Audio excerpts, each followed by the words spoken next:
Miss! Nagulat pa ang babae nang makitang bigla siyang lumapit. Iba ito sa receptionist nung nakaraang buwan. Hapon na siya nakarating sa resort kaya't halos tumakbo pa siya makarating lang sa reception area. Sir, may reservation ba kayo? Napalitan ng pagkagulat nito ng matamis na ngiti. Wala.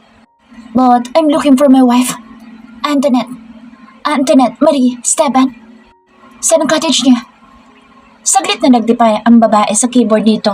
She looks bit disappointed na ewan pero hinayaan na lang niya. Mayroon sir dito pero tumitig ito sa monitor. 5 months ago. Kaso ibang surname niya. Paliwanag nito. Ngayon wala. Usisa niya dito.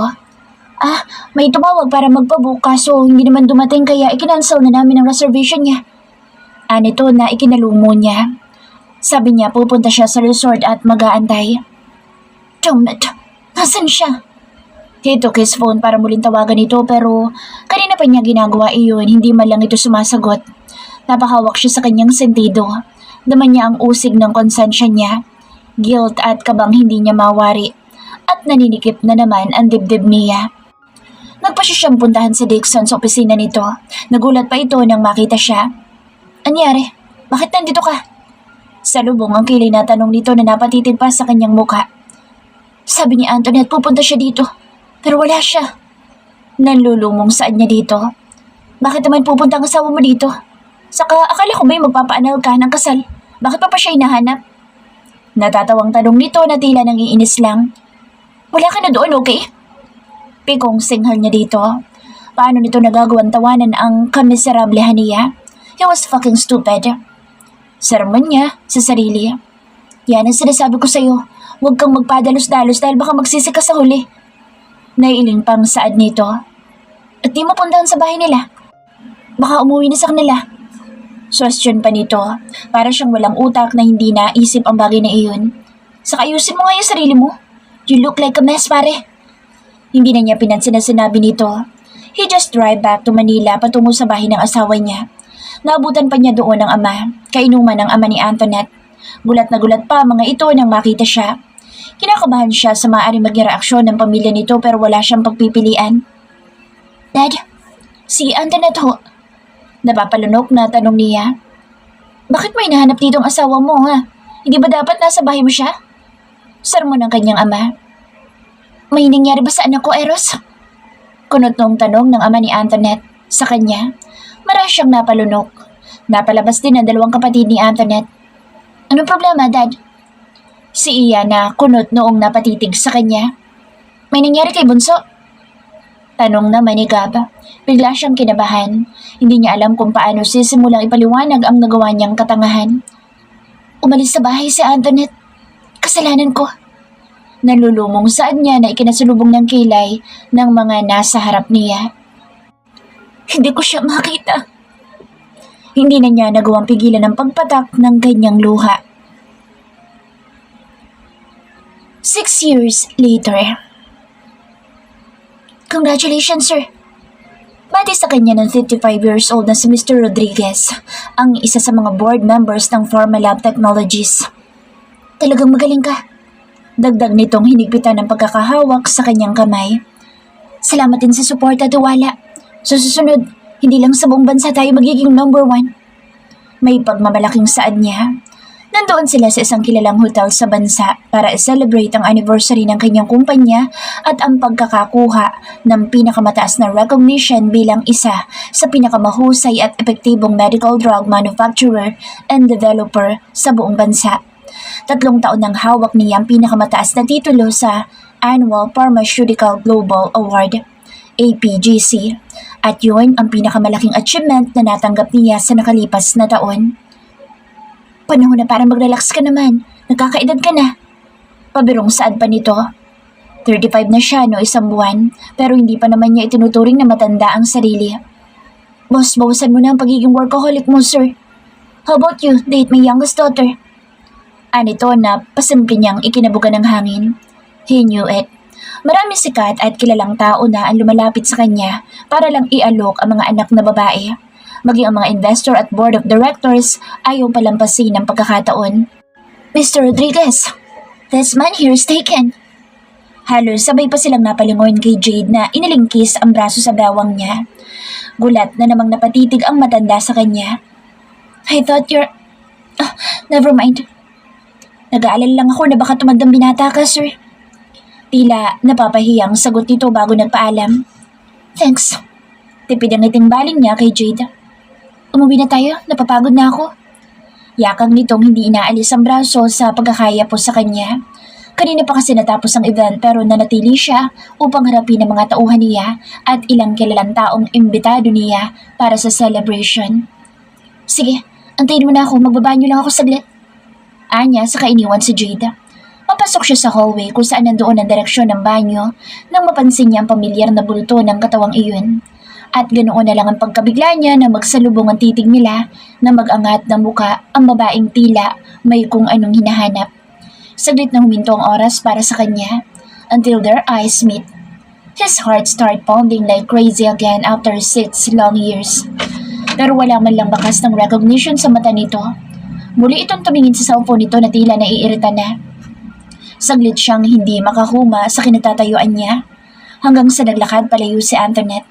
Kung hindi pa siya nabangga ng waiter ay hindi pa siya matatauhan. Antoinette, tila wala sa sariling usal niya, saka mabilis na sinundan ng babae. Halos takbuhin niya iyon pero nakaliko na ito sa hallway. At nang makarating siya sa nilikuan nito, wala siyang nakitang tao doon. The place was depleted. Nababaliw na ba ako? Wala sa loob na naihilamos niya ang palad sa muka. Saka siya nagmura. Malakas ang kabog ng dibdib ni Antoinette nang mabilis siyang pumasok sa exit door. Kasalanan ni Emmy kaya nagkandaligaw-ligaw siya at maling event hall ang kanyang narating. Kasal ng isa sa mga dating kaklase nila at pinilit siya nitong dumalo. 2 araw pa lang mula nang bumalik siya ng bansa para muling magsimula pagkalipas ng 6 na taong pananatili sa ibang bansa. At saka malas-malasan ang ex pa niya ang makikita niya sa event hall na iyon. Buti na lang nakaalis kaagad siya. Pero teka, bakit ba ako nagtatago sa kanya? Kausap niya sa sarili. Buti na lang mag-isa siyang naglalakad pababa ng hagdan sa exit. Baka mapagkamalan pa siyang baliw. Pero napailing pa rin siya. Hindi kasi niya inaasahang tatalon sa tuwa ang puso niya nang makita niya ang ex niya kanina. Pero nawala ang ngiti niya nang yumakap si Jade dito. Siya siguro ang bagong asawa niya. May pait siyang nalasahan sa kanyang lalamunan kaya marahas siyang napalunok. Pero bakit hindi yung totoong mahal niya ang pinakasalan niya? Napapailing na lang siya, dala ng kung ano-anong iniisip. Ano bang pakaalam mo sa kanya? Palabas na siya ng building nang mag-ring ang phone niya. San ka na ba? Biglang bungad ni Emmy sa kabilang linya. Pauwi na. Naligaw ako, mali ang address na ibinigay mo. Inis na sikmat niya rito. Nasaan ka ba kasi? Untag nito kaya napalingalinga siya. Hotel? Shoot! Napangisi siya. Sinisipan niya sa Emmy, siya pala ang hindi nagbabasa. Baliw ka talaga, Antoinette. Allison Hotel, sa katabing building ng A-Hotel. Pambigatin lang ang A-Hotel na yan. Bilis na, bago pa kita masabunutan. Nagmamadaling utos nito. Kahit hindi niya ito nakita, alam niyang panay ang iling nito at umuusok ang namumulang ilong. Kung hindi ba naman kasi siya tanga, ang layo ng A-Hotel sa Allison Hotel. Papunta na. Pikang saad niya saka nagsimulang maglakad patawid sa kalsada. 6 na taon ka lang nawala, nagka-amnesia ka na. Pangaasar nito bago ibinaba ang phone. Nagpipicture taking na makarating siya sa event hall kung saan ginanap ang wedding reception ni Percy. Isa sa mga dati nilang classmate na noong high school ay naging close din nila. Congratulations, Percy. Bati niya dito sa kanyang kapagbeso-beso sa kaibigan. Ganda ng wedding gown mo, girl. Wedding gown lang? Ako hindi. Nakasimangot na ungot nito. Siyempre kasama na yun. Di ka pa rin nagbabago, matampuhin ka pa rin. Tudyo niya dito. Baka hindi matagalan ng asawa mo yan. Pabirong dagdag pa niya. Alam niyang hindi ito mag-aalala. Since college pa mga ito naging magkarelasyon. Formality na lang naman ang wedding dahil matagal ng live-in partner ang mga ito. Antoinette? Anang tinig sa likod niya. Josh! Sumilay ang masayang ngiti sa labi ni Antoinette nang makilala ang lalaki.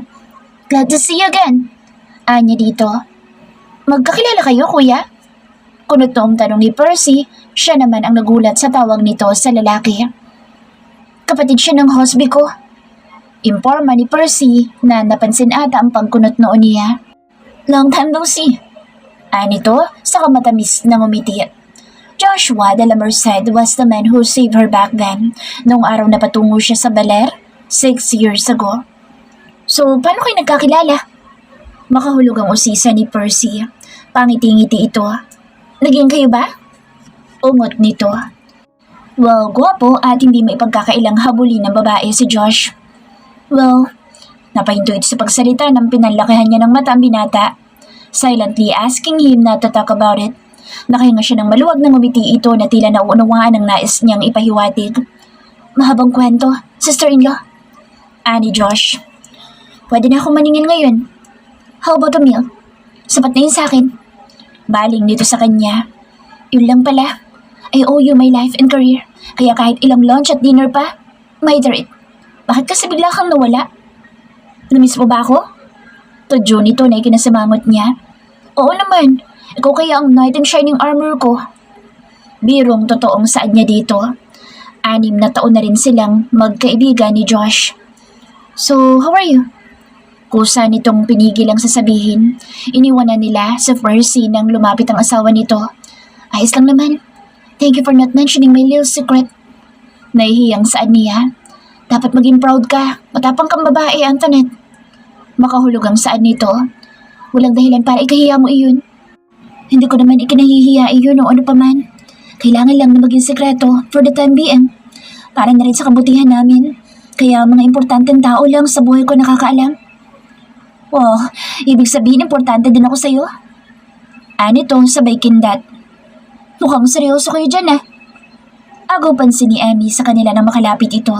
Subalit ganoon na lang ang panlalaki ng mata niya nang makilala ang lalaki nasa tabi nito na nakaakbay pa kay Emmy. Antoinette! Oh! Excited na saad ni Dixon na napaturo pa sa kanya. Nalilitong napatitig siya sa kaibigan. Sama ng tingin mo ah. Boyfriend ko na siya. Dati fling lang. Nakangusong saad ni Emmy sa kanya. Of all people, sa Dixon pa na kaibigan ni Eros ang boyfriend nito. Pagkakataon nga naman. Pasimpleng kinalma niya ang sarili. Mas mahalata siyang may itinatago kapag nagpanik siya. Mabilis ang hinila niya si Emmy sa isang sulok. Bakit ba? Wala ka namang binabanggit kay Dixon tungkol sa akin? Usisan niya. Pinag-cross nito ang braso saka siya tinaasa ng kilay. Alam ko ang tungkol doon. Aksidenteng nakita ko sa condo niya, ang ex mo. Kaya hindi ako nagkwento ng kahit na ano. So, chill lang. Lata niya nito na ikinarelax niya. Umayos ka para hindi ka masyadong obvious. Thank you. Senserong wika niya dito. Iginawit pa ang braso sa kaibigan. Ang drama mo, friend. Kadiri ka. Nakangiwing saad nitong kulang na lang ay itulak siyang palayo. So, maun na ako umuwi. Baka nagwawala na si Dad. Kanina pa tumatawag eh. Paalam niya nang lumayo na siya dito. Paano pala kapag nagkita kayo ng ex mo? Biglang tanong nito na ikinahinto niya sa paglalakad. Aksidenteng nakita ko siya kanina. Okay naman ako. Alright, thought. I will be. Anyang sabay pilit ngumiti sa kawalan. 2 days ka nang nakabalik ng bansa tapos ngayon ka lang umuwi dito sa bahay? Sermon ng amay niyang umuwi siya ng kinagabihan. For 6 years ay nagawa niyang huwag ipaalam sa ama ang kinaroroonan, kaya naunawaan niya nagtatampo ito sa kanya kahit paano. Madalas naman siyang tumatawag dito via video call and chat. May inasikaso lang ako, Dad. Dahilan niya sabay kagat labi. Ang tita mo nasaan? Nasa kondo, Dad. Kondo? Kalaki nitong bahay, kumuha ka pa ng kondo? Pikong saan nito? Dad naman, malapit yun sa restaurant. At saka, patanda na ako, no? Saka, alam niyong tamad akong gumising na maaga. 2 years ago, ipinauwi niya ang tiyahin para ito ang mag-asikaso ng restaurant na bubuksan niya sa QC. Sinuwerte kasi siya sa pinasok niyang investment sa abroad. Itinaya niya lahat doon. Buti na lang nagbunga at ngayon nga ay may sarili na siyang pera at nakapagpatayo na ng sarili niyang restaurant sa Quezon City. Sapat na sigurong 6 na taong pagtatago niya sa mundo. Ngunit may bahagi sa pagkataon na kumontra doon. Ilang taon ka rin nawala, anak. Maanong dito ka muna sa bahay? Itong napaupo na sa sofa. Noon niya napansin ang malungkot na mukha ng kanyang ama. Bakit dad, may problema ka ba? Nag-aalalang tanong niya sa kanaupo sa tabi nito. Isang malalim na paghinga ang pinakawala ng ama. Ang kumpanya anak, baka mawala na sa atin ng tuluyan. Pagak na usal nitong tila naiiyak pa. Napakurap pa siya. Hindi siya makapaniwala sa narinig. Paano nangyari yun, Dad? Ang kuyakap mo, nalulong sa sugal. Mapait itong ngumiti. Ano? Bulalas niya na kinabuntong hininga nito. Pero, ano bang iniisip na kuya? Nawala din ba sa sarili nito ang kuya niya nang iwan ito ng asawa nito? Mukhang lahat silang magkakapatid hindi sinuwerte sa love life. Pero at least, siya nagamit iyon bilang motivation. Her heartbreak made her strong. Malakang inutang ng kapatid mo. Lumayas na rin ang kuya Gabo kaya wala nag-aasikaso ng kumpanya. Anitong hinawakan pa ang kamay niya. Sana'y matulungan mo ako anak. Nagkakasakit na ako kaya hindi ko na magawang harapin ang kumpanya. Ayoko mawala sa atin ang kumpanya. Maluhaluhang saad nito. Magkano hong inutang ni kuya, Dad? Usisa niya dito na ikinangiwi ng ama. I'm not sure the exact amount, pero ang alam ko nasa mahigit 200 million. Sagot nitong muntik pa siyang malaglag sa kinauupan. May pera siya pero magkano lang naman. Nabawasan na rin niya sa pagpapatayo ng restaurant. At kahit pagsamahin niya lahat, hindi naman naabot ng 200 million. At sino naman nagpautang kay kuya ng ganun kalaking halaga? Natitilihang saad niya. Magkano ba ang net worth ng kumpanya ng ama niya? Na last time she checked, nasa 500 million.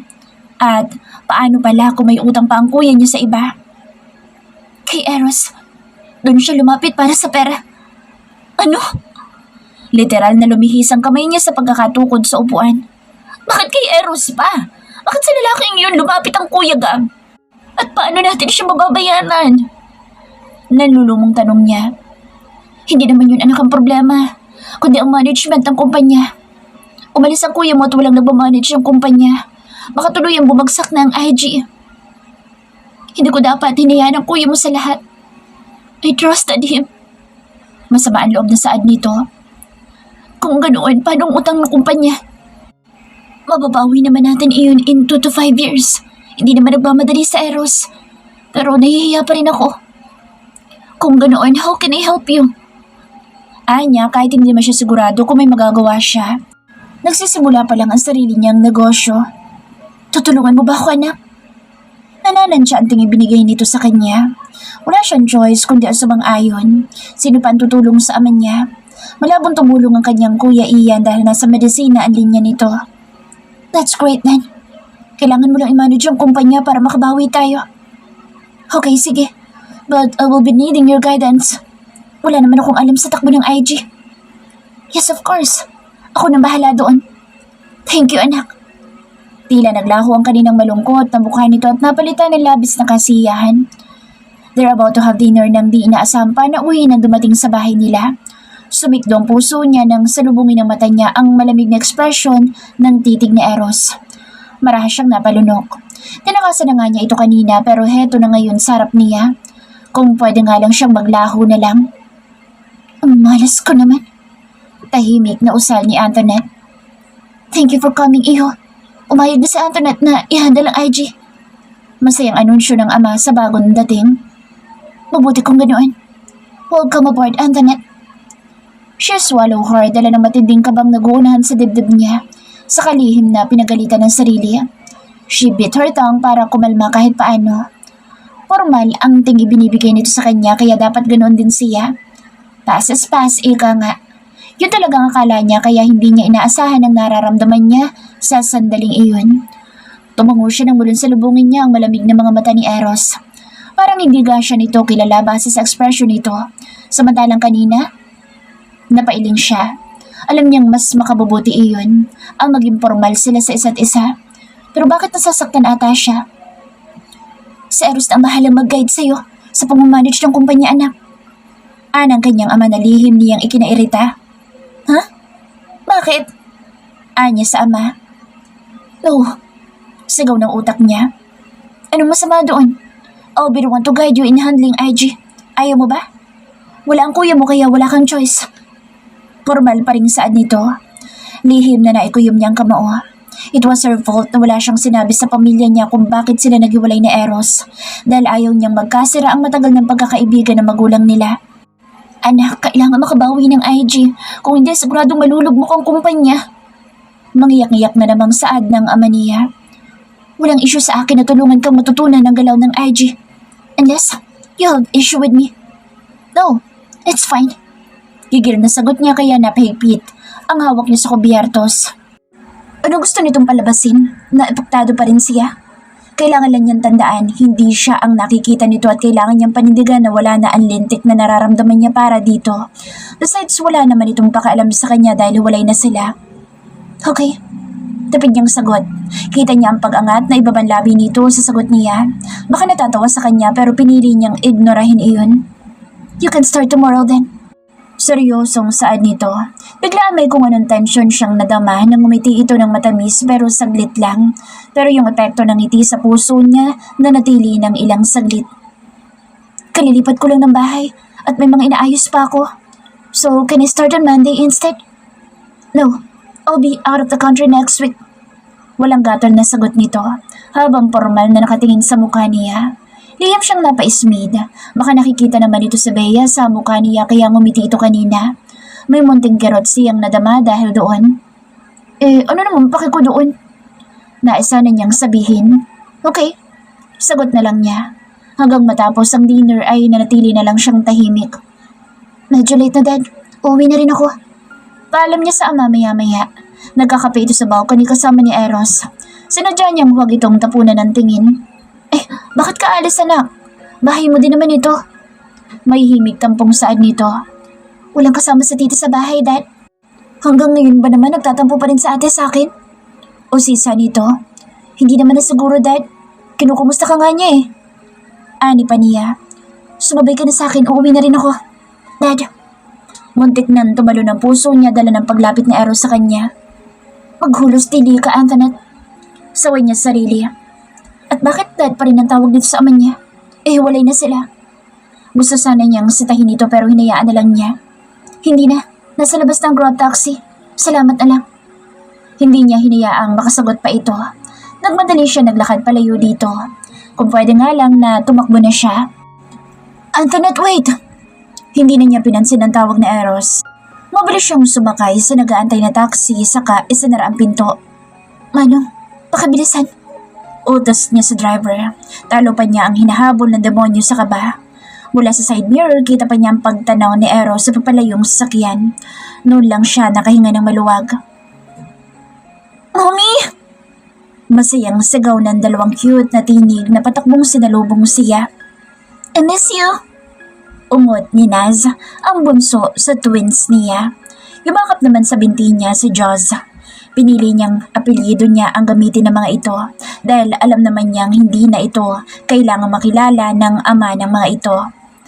Eros used her for his fantasy dahil kahawig niya ang babaeng mahal nito at sa expression nito kanina alam niyang wala itong pakaalam sa kanya. Masakit man pero yun ang totoo.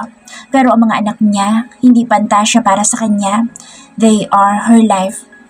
Isa-isa niya itong hinalikan sa ulo. Gustong-gusto niyang amoy ng mga anak niyang makukulit. I bought something. Itanaas niya ang dalang cakes na paborito ng kambal. Nasaan sa grandma?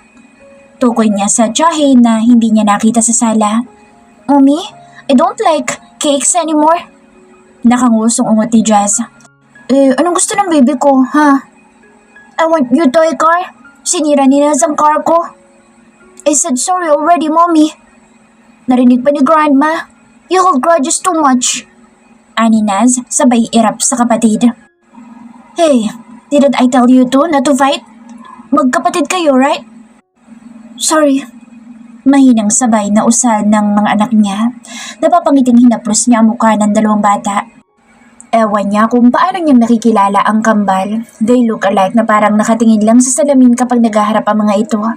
At hindi maipagkakailang sa Eros ang ama ng dalawang bata. Kaya nga gusto niyang siguraduhin hindi makikita ni Eros sa mga anak niya. Kaya pinili niyang itago sa pamilya niya ang tungkol sa mga anak niya. Ang tita Aurora at sa Emmy lang ang nakakaalam ng existence ng kambal niyang anak. Kadarating mo lang, Iha? Anang tita niya na galing sa kusina. Nag-dinner ka na ba? Tumango lang siya bilang tugon. Dahil late na kaya pinutulog na niya ang kambal. Paglabas niya inabutan pa niya ang tiyahing nanonood ng Korean drama na inaabangan nito. Isang marahas na paghinga ang pinakawalan niya nang tumabi siya dito. Muntik na akong ilipad ng buntong hininga mong bata ka. Sita nito pero isinanda lang niya ang ulo sa balikat ng kanyang tiyahin. Paano na lang kung wala ito sa buhay niya? Hindi niya maisip kung paano niya maaalagaan ang dalawang bata. May problema ba, Antoinette? O sisa nito. Nagulat pa ito na ipaliwanag niya ang tungkol sa problema ng pamilya nila. Akala ni Dad nagtatampo ka pa rin sa kanya. Alam mo kapag nakipagkita ako sa ama mo, baka mabuko ang sekreto mo. Pero Antoinette, hanggang kailan mo ililihim ang dalawang bata? Yun na nga tita. Gusto ko sanang sabihin pero ayun, may malaking utang pa si Kuya Gab kay Eros. Ayoko malaman niya na nagkaanak kami. Hindi niya maitago ang pag-aalala. Pero anak pa rin niya ang mga bata. Nito na ikinailing niya. Bahala na tita. Meanwhile, walang nagawa sa Eros kundi sundan na lang ng tingin si Antoinette. Kahapon, kung pwede lang niya itong yakapin, ginawa na niya. Pero ang blanco expression nito ang nagpaurong sa kanya. Isang malalim na paghinga ang pinakawalan niya nang biglang bumukas ang pinto ng kanyang opisina. Pare, your wife is back! Anunsyo ni Dixon na tila tuwang-tuwa sa dalang balita. I met her. Walang siglang saan niya dito. Ang bihira, akala ko pa naman ako ang unang nakakaalam. Disappointed na saan nito. So, what's the plan? I'm taking her back. May diing saan niya. Pwede ko bang sabihin good luck? Nangaasar ang ngiti nito. Shut up! What? Bulalas ni Antoinette nang sabihin sa kanya ng assistant ng Kuya Gab niya na sa formal laban training office niya. Nagpadala pa umano ng service niya para maghatid sa kanya sa office. Kaya sa inis ay tinawagan niya ang ama para lang malaman niyang nandoon din ito sa opisina ni Eros at nag-aantay sa kanya. Pero bakit dyan, Dad? May sariling building ang kumpanya mo. Pikang saan niya. You're training under me. Alam nga namang ako pa pupunta dyan. Sarkastikong sagot ni Eros sa kabilang linya. Naka-loudspeak pa pala ang phone ng ama niya. I'm a very busy person, Antoinette. Kaya pumunta ka na dito, okay? Nasa baba na daw ang driver mo. Pero kung gusto mo, pwede kitang sunduin. Ikinagulat niya ang biglang paglambing ng huling sinabi nito. Sabihin mo lang. Dagdag pa nito na lalo niyang ikinairita. Kung gusto mo ko sunduin, bakit di mo ginagawa? Hindi yung tatanong. What? What the fuck I am thinking? Sermon niya sa sarili. Is this some kind of joke? Sikmat niya dito pero tumawa lang ito. Gusto niyang maasar lalo dahil para siyang kinigiliti sa tawang iyon. Mara siyang napailing. Saka isang malalim na paghinga ang pinakawalan niya dala ng kalituhan ng isipan niya. Wala naman siya magagawa kundi ang magtungo sa opisina ni Eros. Nakaalis na ang ama niya sa opisina ni Eros pagdating niya. Iba na din ang secretary nito kaya kahit paano ay nakahinga siya ng maluwag. Si Love na bahalang maghatid sa'yo sa office mo. Lihim na napaismid siya sa tawag nito sa babae na abot tenga naman ang ngiti. Mukhang maliban kay Jade, may ibang Love pa ang kumag. Two-timer pa lang talaga lalaking ito. Sa isip-isip niya, dinala siya ng secretary nito sa kabilang silid na karugtong ng opisina ni Eros. Wala naman siyang masabi dahil napakaayos at base sa preference niya ang kulay ng opisina niya at maayos ang lahat ng mga papeles na nandoon. Pero hindi pa man siya nakakapagsimula ng trabaho ay pumasok sa Eros sa office niya. Gamit ang extension door mula sa opisina nito na hindi pa niya napansin dahil kakulay ng pader. May kailangan ka, sir? Formal niyang tanong dito na tila biglang natauhan. Just to remind you na kung may mga tanong ka, nasa kabilang office lang ako. Pumasok ka lang. I'm always available. Nito sabay tikim. Isang tipid na tangula ang ginawa niyang sagot dito at muli ibinaling ang atensyon sa ginagawa. Paano naman kasi nanonood sa ilong niya ang mabangong perfume ni Eros kaya bigla siyang kinabahan. His scent felt so familiar na ikinalunok niya ng marahas. Abala na siya sa mga binabasang dokumento nang muli siyang mag-angat ng tingin. Nakatayo pa rin kasi si Eros sa tapat ng mesa niya. Nakatitig sa kanya at pangiting-ngiti lang. May kailangan ka pa, sir? Ikaw sana. I mean, wala. Tawag ka lang kung may kailangan ka. Kahit na ano. Ulit nitong tila ayaw pang umalis. I can guide you with those Babasahin ko muna mga ito. Magtatanong ako kung wala akong maintindihan. Sagot niya, dismissing him. Halatang napipilitang umalis naman ito pagkatapos. Hindi ako sa beya mo at hindi na ako magpapaloko sa tulad mo, Eros. Determinadong saad niya. Hindi maiwasang makadama ng iritasyon ni Eros nang makabalik siya sa kanyang opisina at para siyang tangang hindi malaman ang gagawin sa harap ni Antoinette. Malaking kasalanan niya dito kaya natural lang na mailang siya at dahil doon kaya hindi siya makapag-concentrate sa trabaho.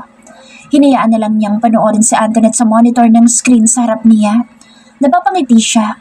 Napakaseryoso nitong nagbabasa pero napakaganda kahit sa monitor. At buong umaga ata, yun lang ginagawa niya, ang pagmasdan si Antoinette mula sa monitor. Lunchtime nang ipatawag niya ito. Bit-bit na nito ang bag pagpasok nito sa office niya. Saan ka pupunta? Usisa niya. Sinulipan pa nito ang suot na relos bago siya binalingan. Break time. Naputo lang sasabihin ni Antoinette nang pumasok ang delivery na in-order niya para sa kanila. Lunch na nga, kumain na tayo. Walang gatol na saad niya. Saka tumayo nang makaalis na ang nag-deliver. Sa labas ako kakain kaya, nailang ka ba sa akin, Antoinette? Sansala niya sa sasabihin nito. Nandito ka para tulungan ng ama mo sa problema ng kapatid mo. We've been married once kaya walang masama kung kumain man tayo na sabay. Nananansya ang ting ibinigay niya dito. What exactly is he up to? Yun ang nababasa niya sa mukha nito. Unless may feelings ka sa akin kaya ka umiiwas. Pangaasar niya, but he was hoping to find something from her. Kahit ano na magsasabing may pagkakataon pa siya. Okay, fine. Kumain tayo for old time's sake. Sana rin lang, hindi mo to ginagawa kasi kamukha ko ang babaeng mahal mo. Iritado pero sinikap niya maging formal ang itsura niya sa harap ni Eros. Ngunit ang sagot nito ay tila malaking patalim na muli na namang sumaksak sa puso niya. Tama ka. Muntik nang ikaawang ng kanyang bibig ang sagot nito. Harap-harapan talaga. Miss ko na siya. Dagdag pa nitong ikinapikon lang niya. Ba't di mo balikan? Kaysa ako pang busitin mo. Nais niyang sabihin iyon. Kumain na tayo para manahimik ka. Napapailing na lang siya, saka lumapit sa pagkaing nasa lamisita. Ginagawa ko na nga eh. Muling sagot nito ikinapikon niya lalo kaya napatitig siya dito para lang makita ang malamlam sa mga mata nitong nakatitig sa mukha niya. Sumiklo ang puso ni Antoinette dala ng matinding kabang hatid ng titig nitong iyon. Kumusta ka na, Antoinette? Tanong nito na ikinabalik ng huwisyo niya.